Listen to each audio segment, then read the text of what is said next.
Thomas. Come on, Thomas, fire away. Well, good afternoon, ladies and gentlemen, and welcome to this final press conference as we get set for a great night of championship boxing this Friday at historic Royal Albert Hall. And it is all being brought to you by Frank Warren on behalf of Queensberry Promotions in association with Nordhoff Robbins, along with their great sponsors, 32 Red and Foot Asylum. Well, just a few reminders. There are just a limited amount of tickets available. They can be purchased online at royalalberthall.com or at the venue. Our first fight on Friday will begin at 6:30, and then we will be going live at 7:30 p.m. local time on BT Sport and in the United States on ESPN+. Well, at this time, I'm going to hand things over to the voice of BT Sport Boxing, Mr. John Rawling. Thank you very much, Thomas, and thanks everybody for squeezing into what is, and it's actually quite a historic and iconic, for want of a better cliched word, hotel. This is the place where all the bands used to stay. There's actually a suite in this place called the Judy Garland Suite, because this was where she always put herself when she was performing many times at the Royal Albert Hall. Before my time as well. Anyway, boxing back at the Albert Hall. It's a historic venue.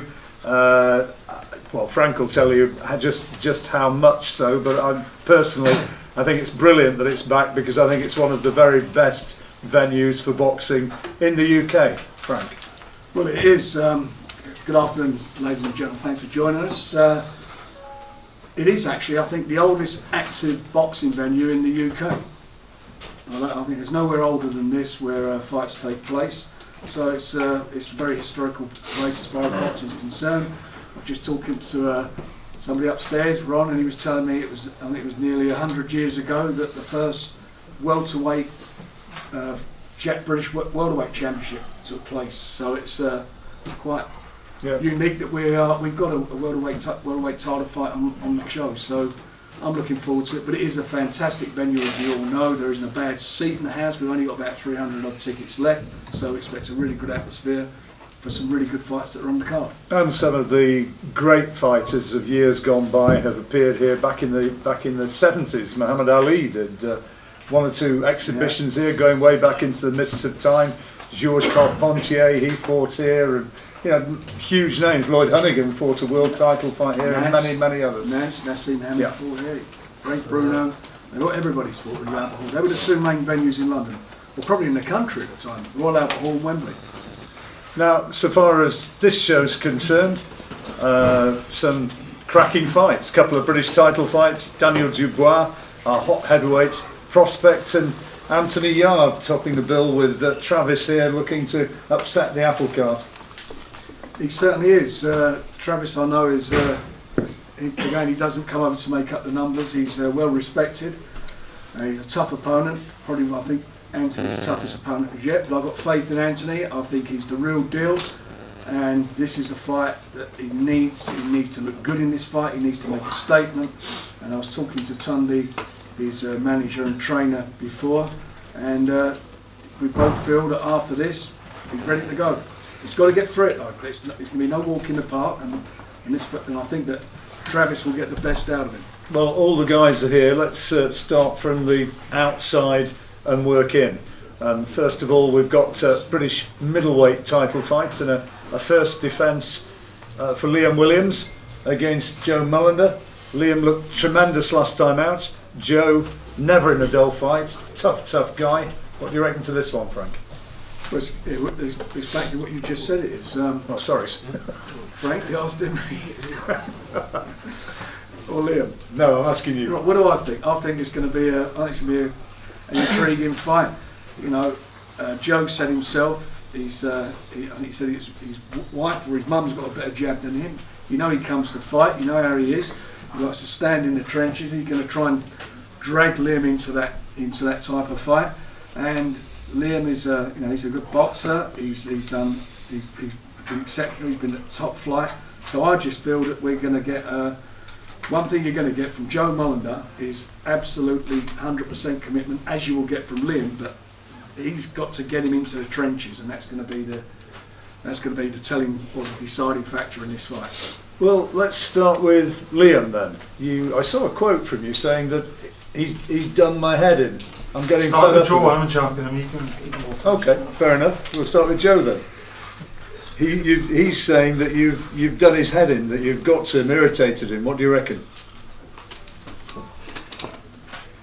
To be honest with you, I ain't really said anything. I've only said something when I've been interviewed. I don't even really want to do that. But it is what it is. Listen, he's a champion. On paper, I don't stand a chance. I am going to do my best. That's all it is. I know I'm in for a tough night. Early rounds, I've heard he's going to get me out in 3 or 4. Well, if he's a world-class fighter, he gets people like me out. I'm not a world-class fighter on paper. I've only fought at English level. So, a fighter of Liam's calibre, which I truly believe he is, I'm not under no illusion, he's a very good fighter. I've got to try and live with him and do my best. That's all I can do. So, I can't really say no more than that. So how do you win the fight then, Joe? How do you think you do win it? I ain't going to outbox him, am I? So, that's not happening. So, I've either got to stand there and fight with him, take the punishment, and that's it. I can't really do anything else. I don't know what you want me to say, but he is better than me in most departments, and there's only one department I can have a go at, which I'm going to do. So, if I come through it, I will stand and have a fight with the man for 12 rounds. But if he is world class, he beats people like me, and good luck to him. He moves on. I hope he earns a lot of money, wins world titles. I don't dislike the man. He can say what he wants about me. I'm not going to use bad language, but I don't really care. I'm in it for one thing, and I'm going to do my best on the night. That's all I'm there for. Liam, You sound like you've lost already, Joe. To be totally honest with you. Liam, Lost. Maybe, but I'm still going to do my best and have a go with you. Listen, I respect you as a fighter. I'm not going to badmouth you, because that's not what I'm about. In my head, I've done the graft. I'm going to have a fight with you. That's it. If you're better than me, which everyone believes, you are, yeah. Then let's have a fight and let's have a go, innit? Liam, this is going to be the hardest walk in the park for you you've ever had. Yeah, it's going to be the hardest walk in the park you've ever had. Yeah. Don't be listening to that what he's telling you. Just trying to lead you into a false sense of security there, yeah? Of course. And draw you into the trenches and bury you. well, that's Dominic Ingle, if you don't know who's speaking from the back of the room there, who's Liam's trainer. What, Liam, do you buy into that when he says that he's not in your class and Yeah, you're I the do buy better into it, because fighter? I honestly believe he's not in my class. He's not, but Warriors is very tough, he's very game. And he got bags full of arsehole. Listen, I'm not saying I'm not that. Simple as that. Listen, I'm saying to you, I'm saying to his trainer, I will come and do my best. I've got arsehole and I'll stand there and fight with you. I know, You're, 100%. and you know that. I know that. And listen, let's put on a fight. We're gonna. That's it. 100%. But I'll respect you as a good fighter because you fought at a better level than me. But don't mean I'm not going to have a fight with you, because I don't really care. So let's just have a go. Let's have a go. That's all I've got to say. What else can I say? Do you respect him? Don't know him enough to respect him, but I haven't really got much bad to say about him. What I don't like about it is the fact that he's just like, oh, it's just another gaff. It's this, that, the other. It's his biggest opportunity. It's like, do you not think I don't know that? Yeah, up against a dumb player like you fucking know. I'm massively up against it. Yeah, exactly. Massively. Stop downplaying and pretend like you don't care, because Of course I care. I've been on your mind fucking 24/7. Do you know what I mean? To be honest with you ain't. Yeah, I have. That's the honest truth. I have. You ain't. Again, playing it down. See, that's what does my head in. Alright. Joe, Mullen does get mullered. Joe, what would it mean to you to win it if you actually Listen, did? If I won it, it'd mean everything to me. Of course it wouldn't. Listen, I started boxing at 23. To win a British title in the middleweight division would be an unbelievable achievement.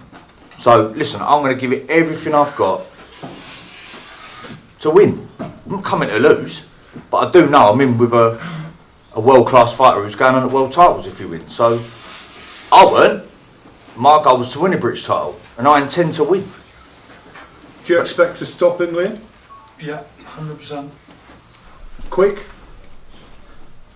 We'll see, but you know, with his style of fighting, he's going to be there, and he's going to get hit and he's going to get hurt. So yeah, I do expect to stop him, 100%. We will see.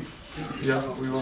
That's the British middleweight title fight, and we've got the British welterweight title fight, and a first defence for Johnny Garton against Chris Jenkins, Frank. Yeah, so I think it's going to be a little cracker, this one. You've got two really good domestic fighters, and I think this is going to be I really do think it's been a little bit of a special fight. This, Johnny has got a lot of support. Chris obviously really fancies his chances in this one, and I think again the fans are going to enjoy this one. Chris, I was speaking to Gary Lockett, your trainer, a little bit earlier on, and he said, yeah, there's defeats on his record, but one of them was extremely arguable against Tyrone Nurse, and the others, you've suffered with cuts, you've had questionable decisions. How much do you see this as the last, if you like, massive opportunity for you to really make a statement? To be honest with you, I think this fight come from nowhere really. You look at my defeats, they're not really defeats because I got split in my last two fights, so that got stopped. Then Nurse fights and I had two against them. I fought at 1-1. One was a razor sharp, a little bit in between, and I got robbed out in Ireland. So really, I haven't really felt it myself as I've lost a fight to walk away from the sport. I might be a bit of a joke and stuff like that, a bit of Jack and Lad and stuff, but I think I still got a bit more to give it to the sport. I know I'm not going to be world champion. I'm British level. I'd be happy with, and that's really it. How much do you know about Johnny? Have you sparred him? Have you been in the ring with him? We done a few rounds a few years ago, I think it was, when Liam went sparring with Skeet. Radley Skeet, we done the 5 rounds move about but yeah, he's good. He's a good fighter. I watched him obviously, and especially in his last fight as well against Cocoran as well. He looked good as well. Yeah, I was going to say you kind of know what you're going to get. That fight against Gary Corcoran, he showed that he's a hard man, tough guy. Well, that's it, but if you're going to keep on getting hit and hit, your career's going to shorten. So we'll see what happens in the night, but we got a game plan to do. I think it needs a shave for tomorrow, let me tell you. Look at the shade on that. But I look scruffy and they walked in and I seen him, but no, it's he's champion for a reason, isn't he? Johnny, what about this fella? Tell us your thoughts about him. You've shared the ring with him and about him as a boxer. Yeah, I remember spar. It's a good tough spar. I honestly think this is a 50-50 fight, and I do think we're going to nick fight tonight, to be honest with you. But as you know, I'll leave it all in the ring. So I think I will come through this. Is it a question of getting him into your sort of fight? Because if you let him just box and do fancy stuff, it's going to be favouring him. But with any fight, you need to get anyone in your style of fight. Anyone at this table needs to get anyone in their style of fight, and I believe I can adjust, and I believe I will. How much have you enjoyed the experience of walking around and sitting here now and saying, yeah, I'm the British middleweight champion? British welterweight champion. That would be interesting if you said you're the middleweight champion when he's sitting next to you. But no, British welterweight champion. How does that feel? To be honest, it's still I still don't think it's sunk in properly. It's the last 6. I was saying to someone earlier, the last 6 months everything's changed massively for me. 6 months ago, no one knew who I was. No one really paid me any attention. Now all of a sudden, everyone wants to make press conferences, wants to do interviews with me, and it's just totally changed. So I'm just lapping it up and enjoying it, and hopefully get a few more paydays. You anticipating this being, as Chris said, maybe fight of the night? I do think it will be fight night, 100%. So you reckon it's going to be a close one? Yeah, it will be close. Yeah. What's you're moving up, Chris? How much of a difference fighting at 10-7? It's a big difference, So I think I was losing a considerable amount of weight making a 10-stone mark, and now this time, we've adjusted things, with Gary and the coach and stuff, and I'm making the weight no problem, and I'm feeling strong as well. So where I lost the possible fights down the later end of the fight for the 10 round, 12 rounders, now I've got that little bit of energy that I needed. That's probably lacking. And what about cuts? They've been a problem. Maybe having a few extra pounds will help with that. Yeah, hopefully, yeah. But like I got a Neanderthal forehead, so it's a dodgy shape of the built-in cap I have. It's not best, but you know, it is what it is. It's boxing, and if you're gonna clash heads, you know, I've not been cut actually by a punch. I've actually been cut all by head clashes. So you only keep your head back, right? Okay, well that's I'm sure going to be a terrific fight, and I'll just ask the same question that I asked to Joe. You know, if you were to win this, what would it mean to you to become a British champion? Third time lucky. You know, don't want to be the nearly man. You almost done it. You're the unlucky man. You know, and I got 3 kids back home, and I got quite a nagging wife as well. So it'd be nice to check out their mouth to keep it quiet for a bit, like. This is being recorded, you know. If you That's start calling Said people our uncle nagging Saturday, wives. I'm alright. Okay, well, thank you very much. That's going to be, I'm sure, an outstanding fight. Right now, moving to the heavyweights, Daniel Dubois and Razvan Cojanu. What are your thoughts on this one, Frank? Well, I think this is a step up for Daniel. He's his 10th pro fight. He's done everything that's been asked of him. His last fight was against Kevin Johnson, which I think was a good learning fight for him.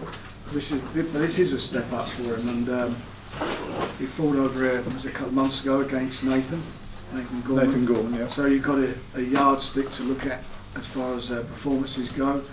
You know, when you look at, as you know, he went the distance with Parker, and that was a couple of years ago. He's been in with Ortiz, so he's mixed with the best of the heavyweights out there. This is what Daniel's got to do. He's got to go out and look good in these fights and win these fights if he's going to do the things we expect him to do. So for him, this is a great platform to go and show the world, you know, where he's going to be in the heavyweight division. And this is an important year for Daniel, isn't it? I mean, you've said, and he's said, that he doesn't believe he's so far away now from the big guns. Well, I agree with him, and you know, as I say, it's all about looking good. It's how you win your fights. He's got to win it, and it's how you win them. And for me, what the most natural clash on the horizon for these guys is Nathan and himself, and that's a fight that we definitely want to do at the end of the year. They both, as long as they both keep winning, they're active. At the end of the year, that fight will happen. Right. Well, let's speak to Razvan first of all, who has been the distance with Nathan Gorman. First of all, tell us what you thought of Nathan as a fighter and how this would differ on Saturday night. Good afternoon, everyone. First of all, I want to make thanks God because I'm here and I'm healthy. The second thing, I want to thank my family and especially to my wife because she's allowed me to be here and to do what I like to do. And at the third and one of the most important, I want to thank to my team from my new the city who adopt me from the last 6-7 weeks, which is Monaco, and they are amazing. And with the gym, with 39, it's an amazing team who work with me over there, and I feel great and put me in this shape which I am right now, ready to fight. Now let's get back to your question. You asked me how do I compare Nathan Gorman with Daniel Dubois. They are two different fighters. They doesn't have nothing to do in the coming. And for me, Nathan Gorman is the past. We are on the 6th March, Wednesday, on the future. Let's talk about the future. How are your preparations different this time? Do you feel that you're in better shape this time and you're ready to go more so? No. The answer is now I'm in a shape. Simple. Just and like last that. time you weren't? No, now I'm in shape. Yeah, last time. So what have you seen of Daniel? Tell us about your thoughts of him. We watch it with my team. And now I got the team, a real team behind of me. And I would like to have this conversation with you, sir, after the fight, if this is possible. So you think you've got the beating of this guy? I'm not saying that. I'm saying Daniel Dubois, it's a great fighter. It's an excellent prospect. It's a young guy, undefeated, which I have the pleasure and the excitement to be in a ring with him Friday night. Daniel, you've seen Razvan in action. What do you think? What do you think of him? What do you want to produce in this fight? Well, I'm in as good a shape as I've been my whole professional career, and I'm just ready to go come Friday night and put on a show. It's been a while as well. You were due to fight before Christmas, and this is you must be absolutely ready to go. Yeah, I am. I've worked hard. I've done all the hard work, and now it's just to get in there and perform. And I look forward to it. He's a tough guy. What did you think of him when you saw him against Nathan? I only watched some of the highlights. It's like it was what it was. You know, I'm not going to comment too much about the fight. Nathan won, and I'm facing him Friday, so you know, it wasn't the greatest of fights to watch, but that's what it is. How much has Frank suggested? How much are you looking to make a statement? Very much. I want to go out there and perform my absolute best and show everything what I've got in the tank, and just perform. How far do you personally feel now? It's all very well, you know, people saying, "Oh yeah, you're ready for this, you're ready for that," but how far away do you believe you are from the likes of Tyson Fury, of Anthony Joshua, Deontay Wilder, Dillian Whyte? You know, other people just below that level. Not far at all. I'm not that far behind these guys. I'm just want to let my performance speak for itself. How far away do you believe he is, Frank? I know you talked about Nathan Gorman, and that's a natural somewhere, but how far away do you think he is from actually being at the elite level? I think about another year to go. You know, it's just being busy. And he had 9 fights. That's all he's had. This will be his 10th fight.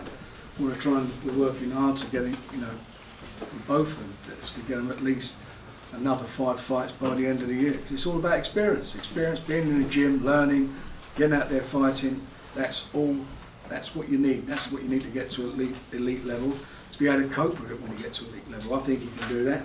And as I say, you know, from my point of view, it's he's still the best young heavyweight prospect out there. How are you enjoying the experience of that, Daniel? With people saying, yeah, you know, you're somebody for the future. We've got a former champion in the room here, in Hasim Rahman, a man who's been to the top. How much do you yearn to get there? Well, it's what keeps me motivated and keeps me going and keeps me in the gym. That the goal ahead. So it's very, very relevant to what I do in the gym, and just keeping working hard and staying in shape, really. Do you enjoy the recognition? Well, I don't look at it really like that. And people, you know, I just know I have a goal in front of me and I've got to get there. So we move now to the light heavyweights. Anthony Yarde and Travis Reeves. Yeah. Travis here, Anthony there, and we're talking about people who are close to the top. Frank, Anthony clearly is that, and Travis coming over here as a live fighter. He is a live fighter, and he's the best opponent that Anthony would have been in his professional career. Again, he's looking to make a statement. He's got to go out there and look $1 million, which I'm hoping he will do. But obviously, Travis is going to have other ideas on that. He's been in there. He's fought for the world title, so you know he has the experience, and that's the one thing that Anthony needs to keep gaining, which is experience and fighting. You know, Travis and comes through this and other guys, that he will gain that. He will fight for the world title this year. It will happen. Provided, of course. Provided he wins. Yeah. And Travis, you've come over here with very different ideas than just being a stepping stone along the way. I'm excited for this fight. When the fight came across, I was all over it. I'm glad we could finally make this fight. The fight was supposed to happen a few years back, but it was pushed back. So now it's made, and I'm excited. So I'm looking forward to out here taking care of Anthony and moving on to the next level, put myself back in position for a world title. So it's a good fight for me, and I'm glad it finally happened.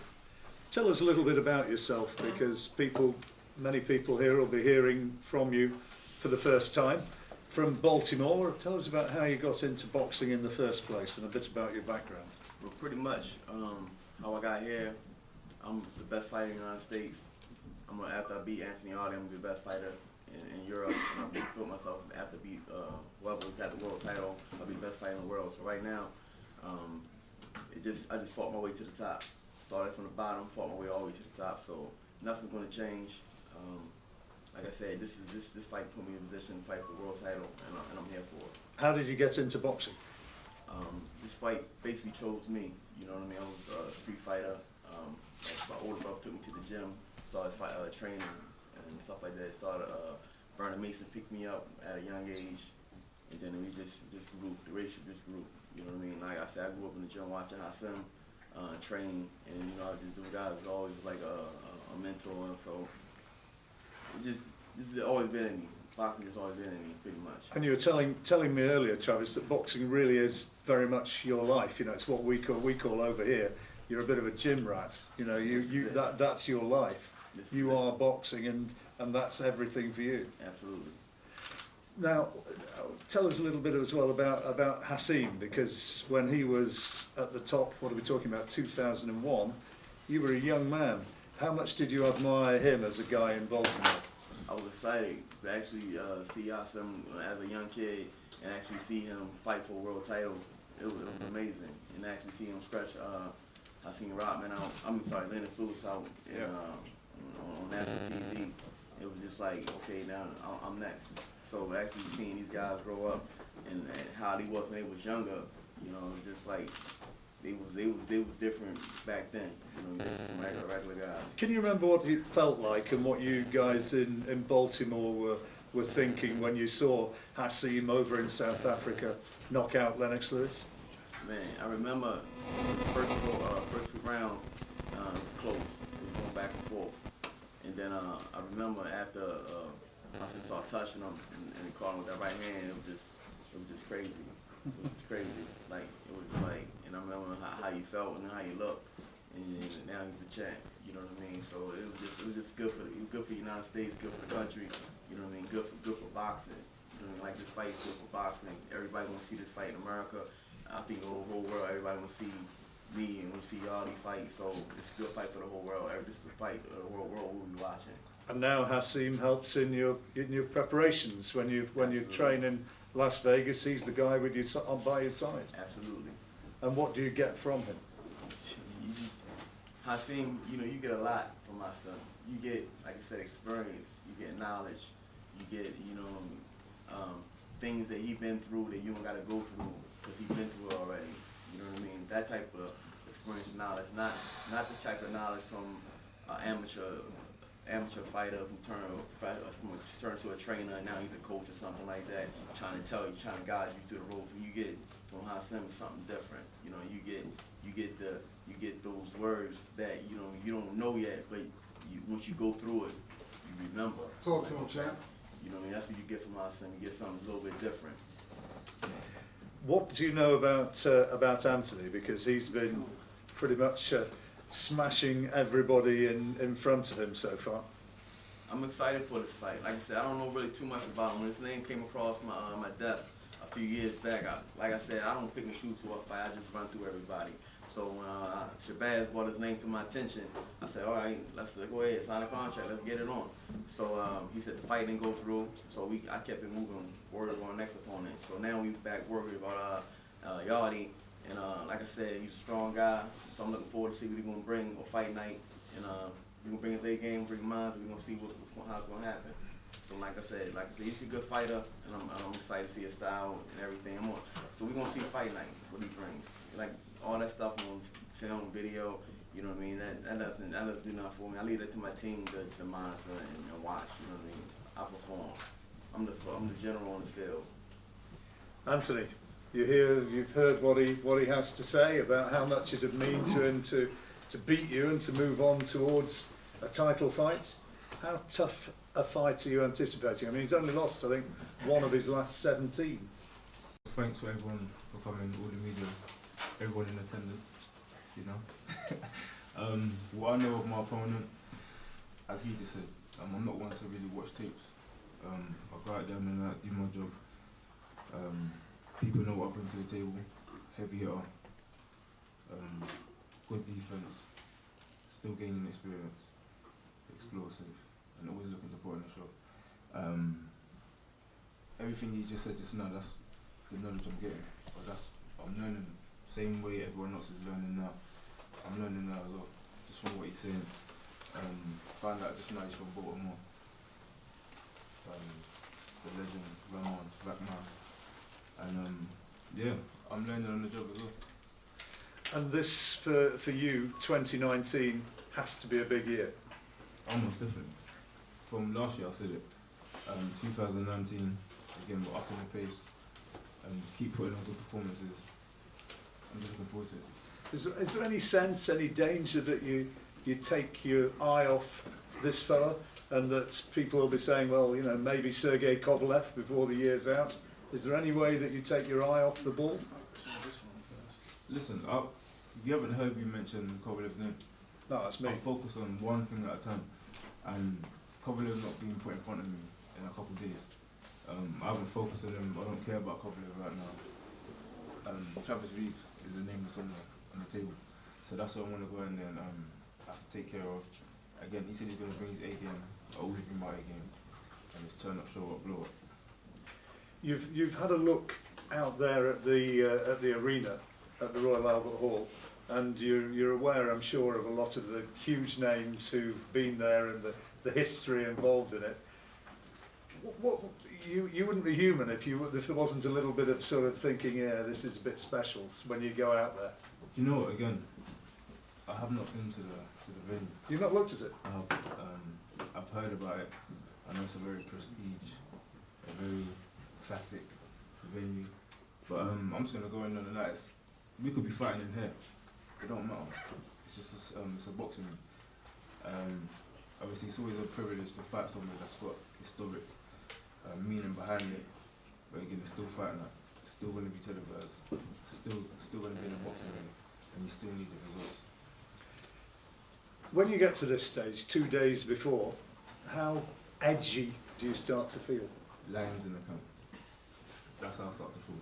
In other words, you're ready to do business. I'm ready to take care of work. Frank, final word for you about the whole event and being back here at the Albert Hall. Well, I'm delighted. You know, as I say, it's an iconic venue, and I think we're going to have some good fights on Friday, and they're hopefully, and I'm sure they will be, the first of many shows that we'll be promoting here in the future. That's the name of the game. It's in the middle of London. This is a great venue for us to bring our young guys through. That's what we intend to do. And some great scraps, bound to be a passionate atmosphere as well, you'd hope. Well, there will be. I mean, they've all got good followings, they've got their fans, and they're very vociferous, some of them. So I think the atmosphere is always great at the Albert Hall. You always have, there's not a bad seat in the house. Wherever you sit in, you can, you've got a great view, and it is a venue. It's like in some ways, it's like a, as I said, like a posh York Hall. It is a cockpit. You're right in the middle there, and as I say, the crowd are on you. They're on top of you, and they'll enjoy every moment of it. Well, we'll look forward to it. It's live on BT Sport and, of course, on ESPN in the United States. So if you can't see it on television, there are also still tickets available, Frank. Yeah, about 300 tickets left. I'm quite sure they'll be gone by then. So if you do, buy them from the Royal Albert Hall box office. Just order them if you want to get those tickets, but you better be quick. Well, all the guys here will be ready to do one-on-one interviews with whoever wishes to do them, and we'll do some photographs as well. Whether or not we're doing them here or elsewhere, that's up for Shane to determine. But thank you very much for coming. Thank you. And we look forward to Saturday night. Yeah.